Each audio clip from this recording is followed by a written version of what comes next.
अथ श्रीमद्भगवद्गीता द्वितीयोऽध्याय संस्कृत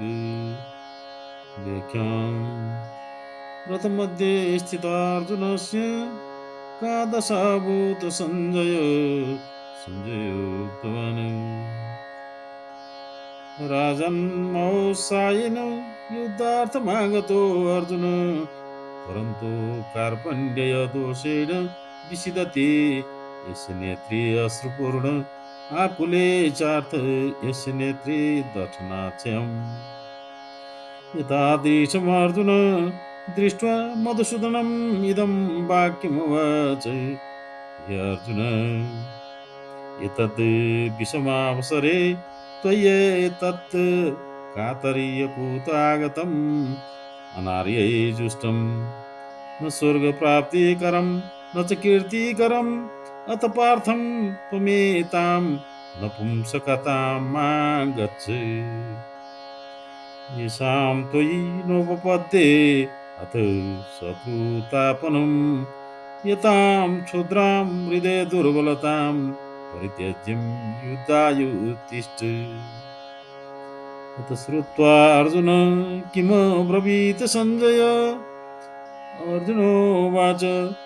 हे महाराज मरणान्न विवेम्यहं किन्नेतेषां मारणद विवेमि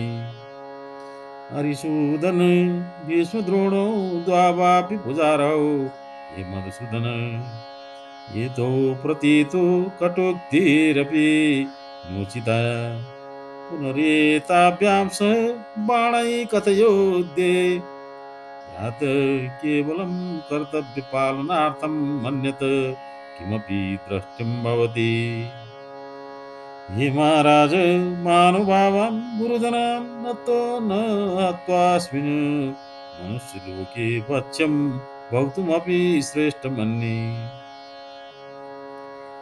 यद्येहं युद्धमपि कुर्यात् तदा गुरुजनानां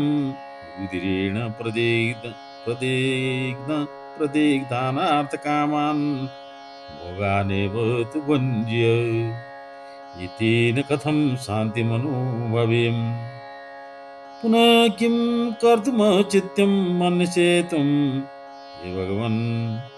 भयमेतदपि न वेदम इत्थमुचितमनुचितं वा युद्धे वयं जये माधवा तस्मात् जयेयुरित्येतदपि न विद्मः येषां तु महती वार्ता यानात्वा वयं जीवितुमपि निस्सामं तयेव धातराष्ट्रान् अस्माकं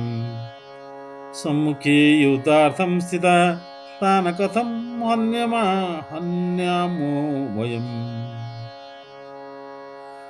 विधातुं स्वयं निर्णेतुम् असमर्थं तदा कोपायो विचारितस्त्वया कार्पण्यदोषोपहत स्वभावस्य मम बुद्धि धर्मनिर्णये अवकुण्ठिता अतस्त्वां पृच्छामि मम कल्याणार्थं निश्चितमेकं वचनं कथय तवाहं शिष्योऽस्मि त्वां प्रपन्नं मां साधि शिक्षय परन्तु महाराज पूर्वं त्वया यथा युद्धं पतितं पुनस्तथा मा कथय युद्धपरिणामे अत्रं धनधान्यं सम्पन्नं निष्कण्टकं राज्यं देवानामादिविपत्यं चापि प्राप्नुयाम् तथापि इन्द्रियाणां शोको निवृत्त स्यादिति न पश्यामि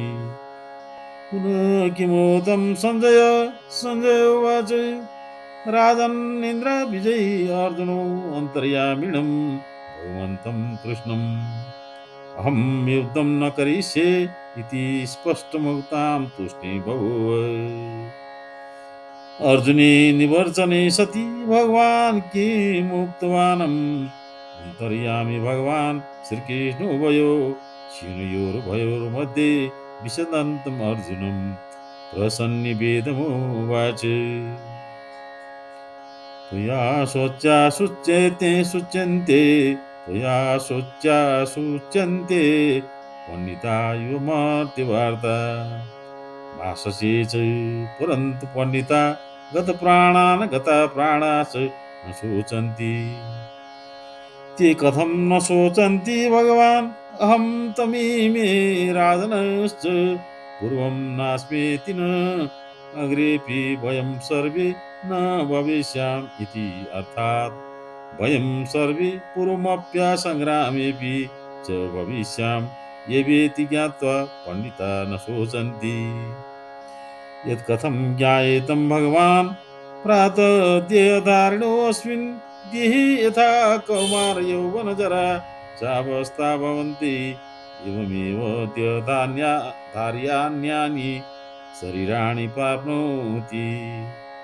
तस्मिन् विषये पण्डिता न मुह्यति। कौमार यौवनजरावस्था शरीरस्य भवन्ति इत्युचितमेव परन्तु यदानुकूल प्रतिकूल परिस्थितय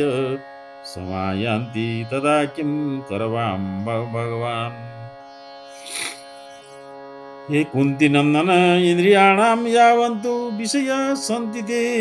सर्वे अनुकूलतया सुखदायिनं प्रतिकूलतया दुःखदायिनश्च भवन्ति। इति गतागतानि अनित्याश्चैव सन्ति अतो भारत तान् सत्सु तेषु त्वं विकारवानं मा भूरित्यर्थम्। तेषां तितेच्छया तेषु च निर्विकारेण को लाभ। हे पुरुषश्रेष्ठ अर्जुन सुखदुःखो समं तिष्ठन्तं यं पुरुषमेते नित्याम् इन्द्रियविषया न वेदयन्ति सशोत सिद्धामरता मनुभवतिं समर्थम्। सोमरत्वं केनं प्रकारेण अनुभवते स चेतनतत्त्वस्य सत्ताया कदाप्यभावो न भवति असतश्च नाशवतां पदार्थनामं सत्ता नैव तत्त्वदर्शिभिरन यो तत्त्वं दृष्टम् ज्ञातम् अतस्ते अमरता मनो भवन्ति तत्सत्त्वोत्तम किम् येनेदं सर्वजगतं व्याप्तं ततं त्वमविनाशी विद्धि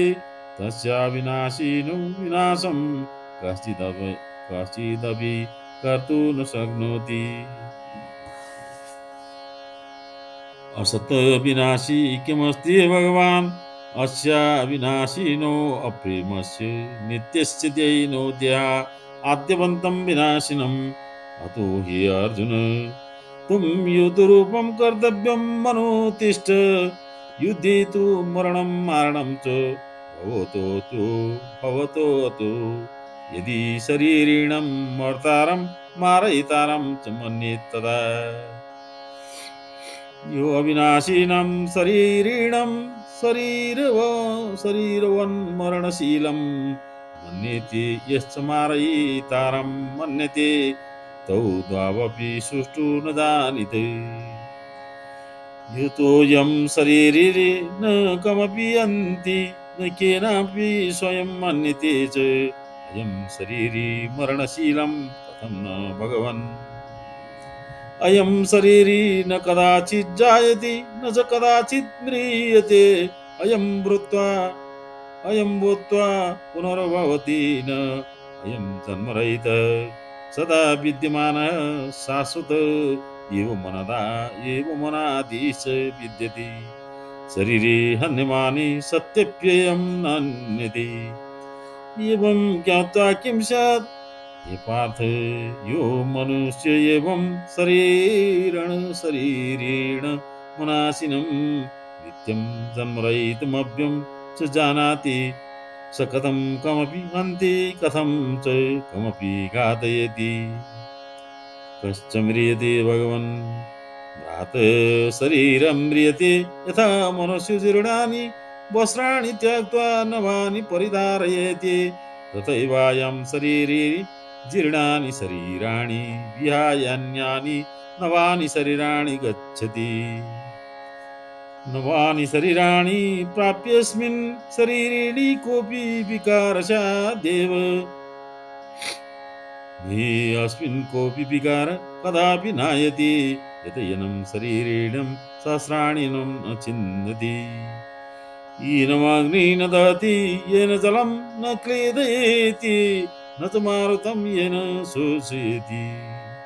नित्यं सहस्रादिविच्छेदनं दहनं क्लेदनं शोषणं च कथं न भवति भगवन् अयं शरीरे अच्छेद्यो अदायो अक्लेद्यो शोषेव च यतोऽयं नित्यो व्यापक कम्पन क्रियारहित चलन क्रियारहित सनातनम् अस्ति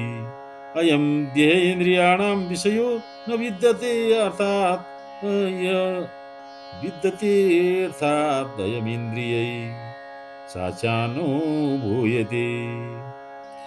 अयमन्तं करणास्यापि विषयो नास्ति अस्मिन् च कोऽपि विकारो जायते तस्मात् येनमेव ज्ञात्वा त्वं शोचिर्तुनार्हसि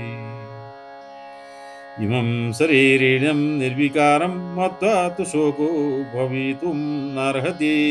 परत्तेन विकारेण मत्वा तु शोको भवेदेव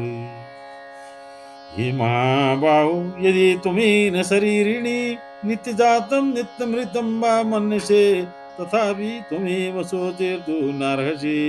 यतो यो जायते स मरीत्येव यश्च मरीष्यति स जनिष्यति एवं एषो काठिन्यम् तस्मात् शरीरिणि शोचिर्तु नार्हसि शरीरिणां शोचितुं न अर्हामि यतः सुष्ठु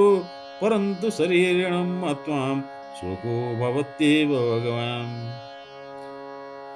नहि शरीरं मत्वापि शोको भवितुं नार्हति एतं सर्वे प्राणिनो जन्मतः पूर्वमव्यक्ता आसनं मरणान्तरमप्यप्रकटा भविष्यन्त्येव केवलं मध्ये प्रकटा दृश्यन्ते अस्मिन् विषयका परिदेवाना को विलाप तदा शोक कथं भवति ज्ञानभावत् ज्ञानं केन प्रकारेण स्यात् ज्ञानामर्थादेवं विवेकम् इन्द्रियै मनसा बुद्धया च न भवति तुष्ये शरीरेण दर्शनं कथनं श्रवणं च आश्चर्यवद् भवति अत येन श्रुत्वापि कश्चित् वेदितुं न शक्नोत्यर्थं सोऽस्यानुभवस्तु स्वयमेव भवति